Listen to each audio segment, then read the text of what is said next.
Hello everyone, welcome to another unboxing walkthrough video from me, Kim, Fables Stan. So today we are unboxing the China Tarot.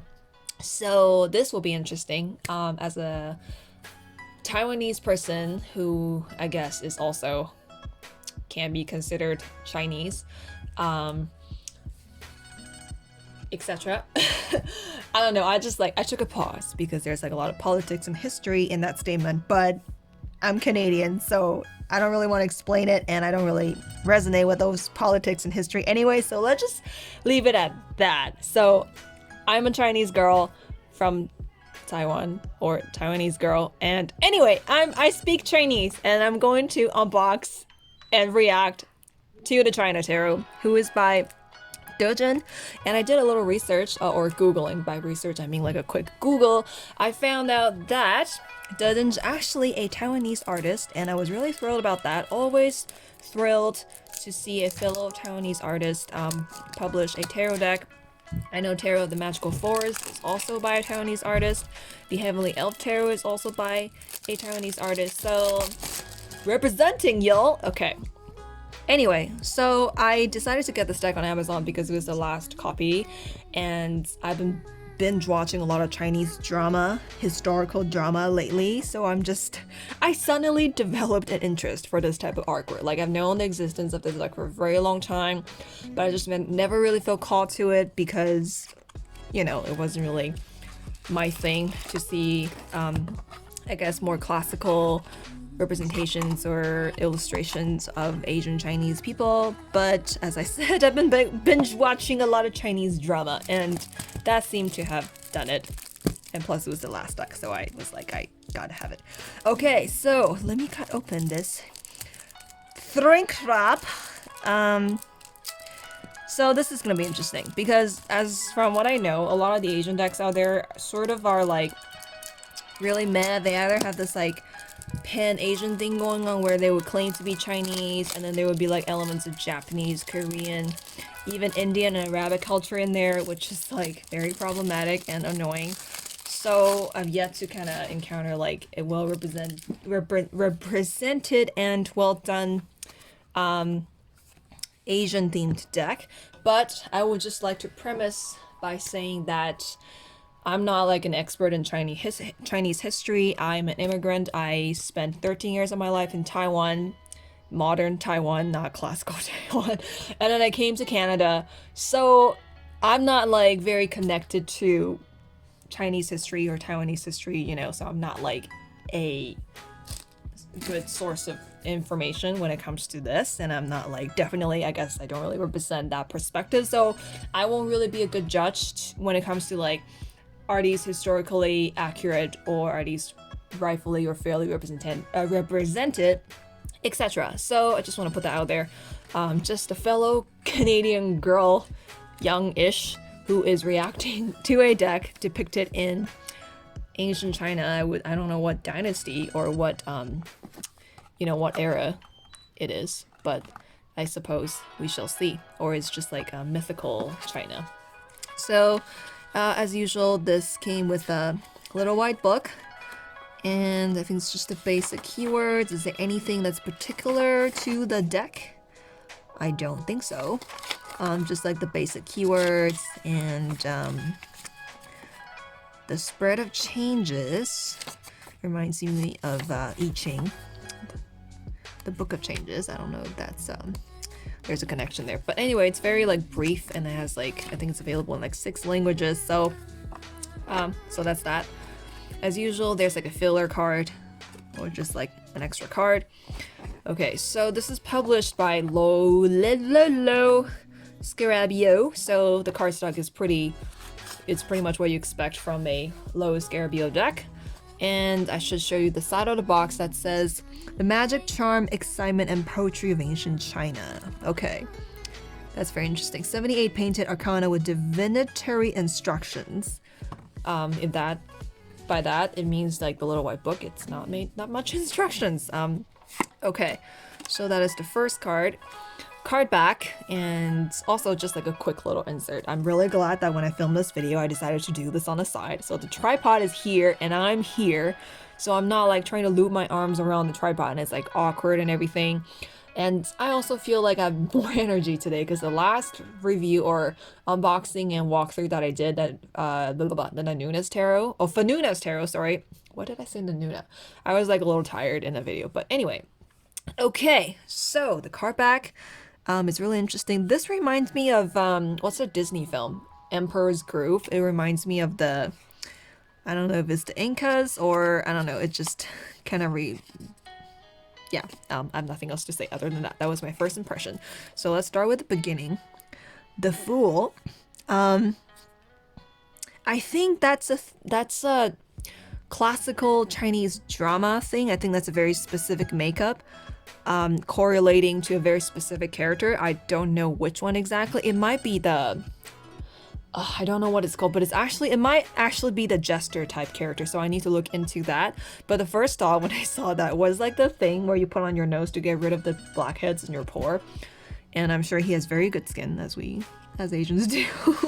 But that's really cool. I like that it's kind of on the full card and there is like some kind of historical or cultural association. So, but I need to, don't quote me on that though. I'm not entirely sure.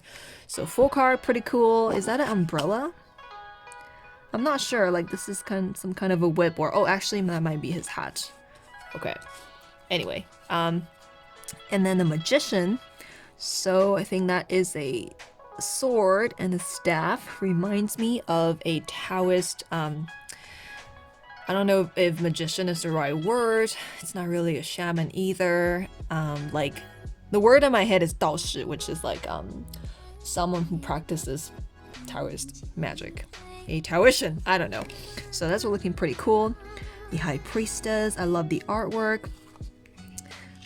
I'm like a little bummed out about like all the, I mean, it's pretty standard with little Scarabeo decks, but it's just like all these languages. Ugh.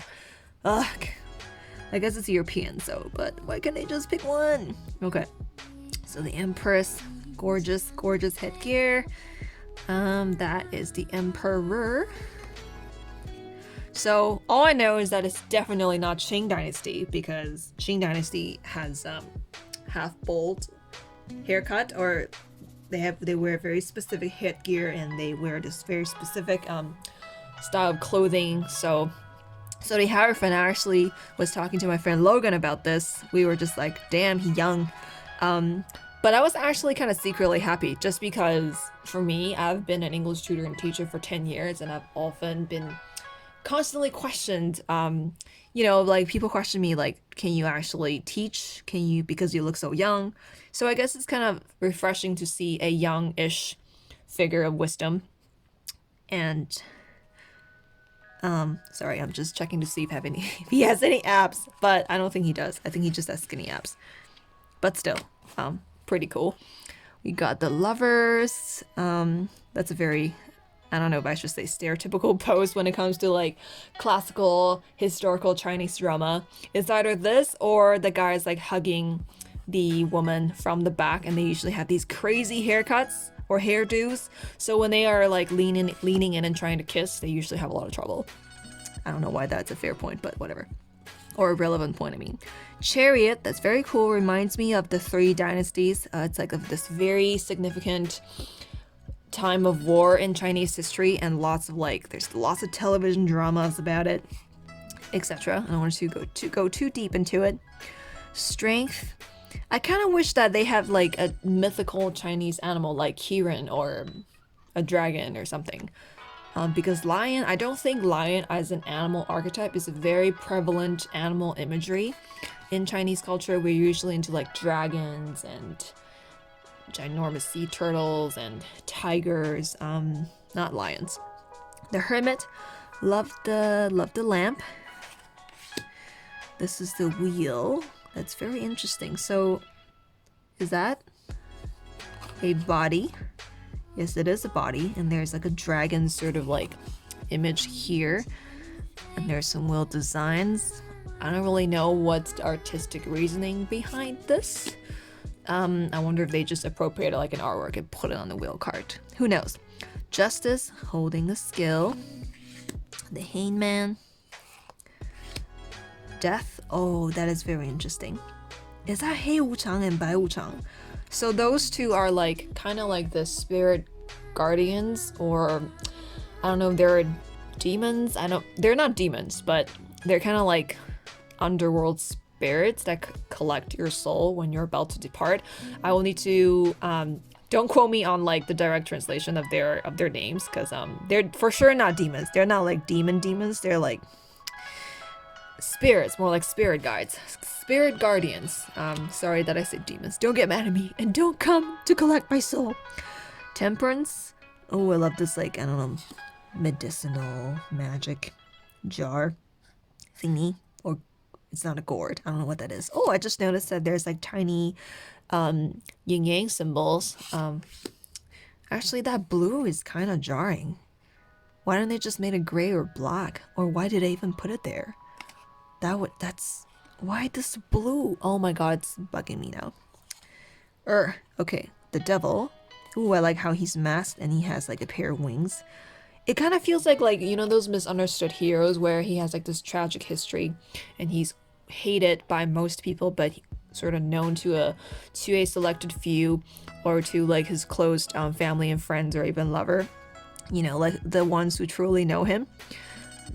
Who knows his heart, but he's kind of driven to unspeakable actions because of his circumstance, or of some kind of unspeakable, like, or unmentionable, or something that he can't really share, or like the truth that's been burdening him, which is like a pretty common dramatic trope in Chinese drama.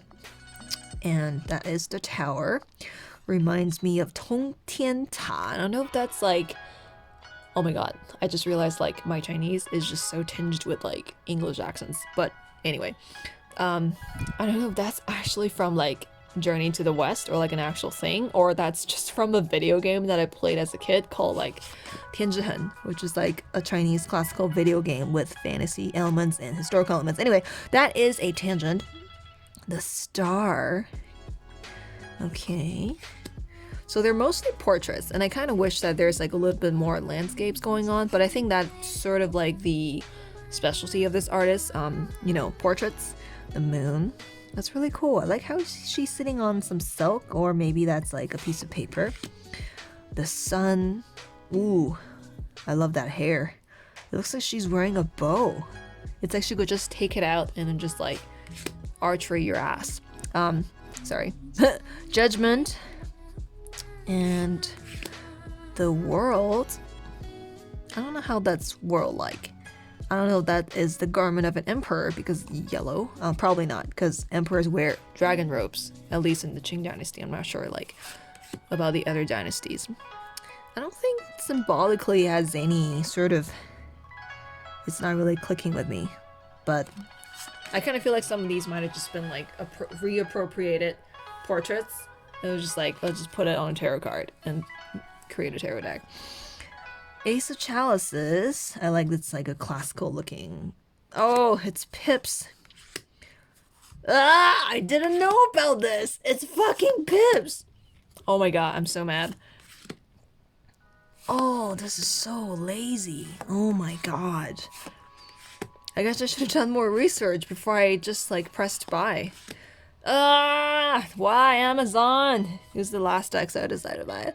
Knave of Chalices, or Page of Cups. Nine of Chalices, but let me just say the characters are very gorgeous. I loved the art. King of Chalices. I think he's a bit young to be King of Chalices. He looks like King of Chalices. He looks like Nine of Chalices. They should switch. Sorry, that was off screen. And Ace of Pentacles. Cool. Oh, right, it's Pips. Grr. So much grr. Oh, this is just lazy. And the background is completely the same. Sad. They probably just took, like, their artwork and then just appropriated it. I might just return this deck. Knave of Pentacles.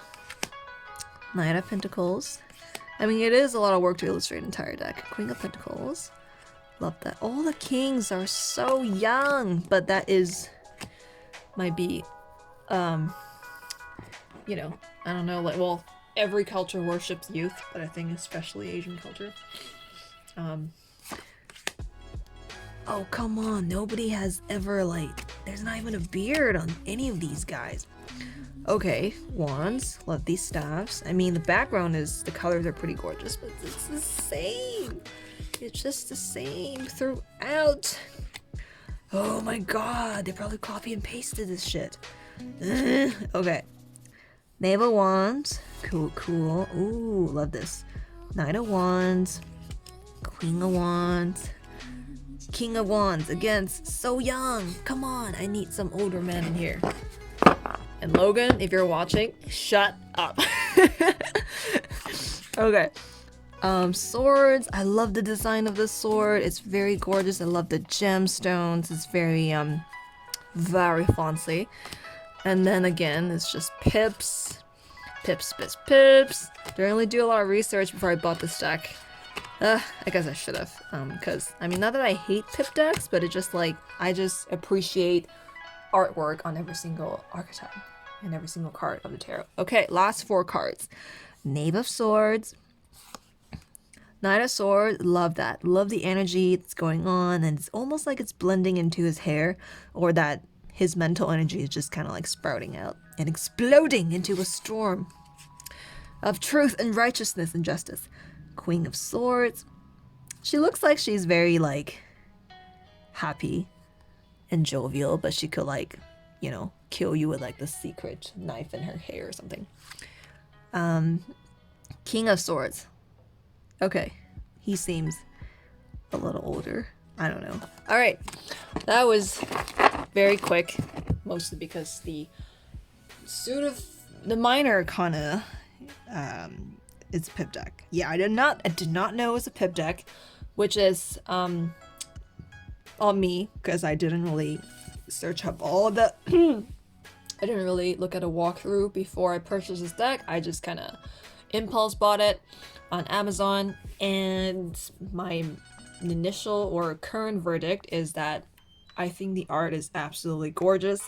I don't see any problematic. Well, the creator or the artist is of Chinese descent, and I believe it's a she, and she is a Taiwanese artist, and I do enjoy her art, and some of these colors are just absolutely gorgeous, like the costumes and the clothing and the details. It's just really amazing on the characters that are present, you know, minus the pip decks. And I think they're really amazing. Although I feel like some cards are really just missing in symbolism, it just kind of feels like they probably just took portraits that somewhat matches the vibe of a card, and then they just slapped it on a tarot card and just kind of made it a deck.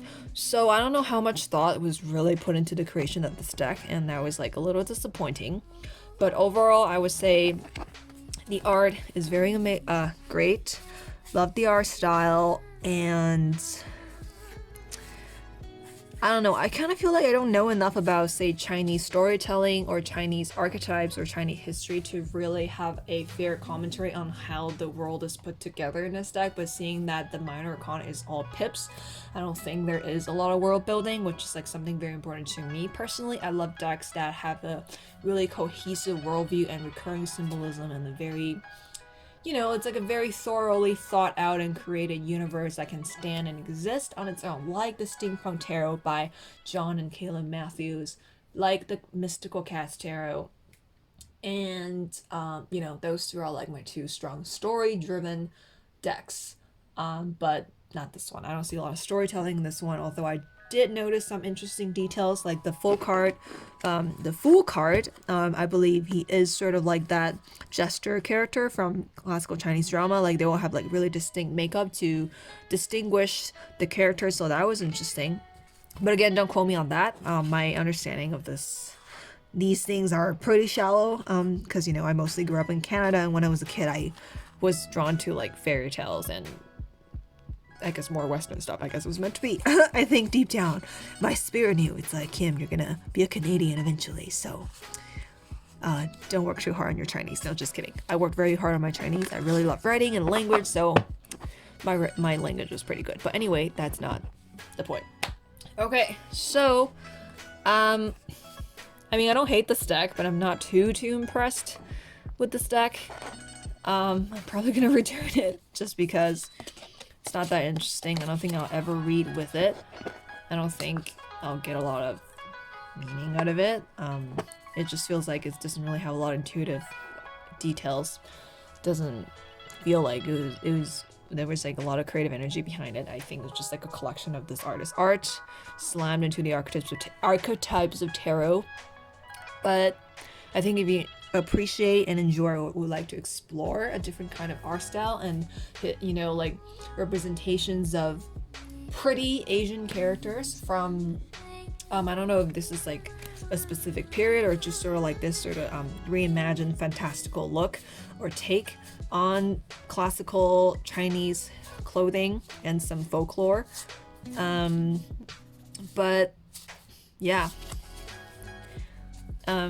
Yeah, like for me, the story, the world building itself isn't as strong, so I'm like a little meh with it. But I think if you want to explore and just have like, I think the art is very refreshing compared to some of the art that's already out there and some of the decks that are already out there. Plus, you don't really get something that's so distinctly Chinese and that's beautifully done in terms of art. I mean, I think the other Asian-ish deck was the PANDA Tarot. Not the one I created, obviously. It's the PANDA Tarot from Los Scarabeo, and that one, the cultural appropriation was just all over the place. Because in mythical China, you see Japanese pandas, Korean pandas, Arabic pandas, Indian pandas, and I don't know what the creator was thinking. But anyway, at least this deck doesn't have that. So, yeah, so that's my walkthrough and quick first impressions. I hope you enjoyed it, and I hope the camera angle wasn't this awkward this time because I set up the tripod in the more comfortable way, at least for me. And I hope you enjoyed this walkthrough and this first impressions unboxing video. And this is Kim signing out, and I'll see you next time. And don't forget to comment and let me know what you think of this deck, or if you have this deck. Let me know your opinions and thoughts and perspectives. And that's it. Bye.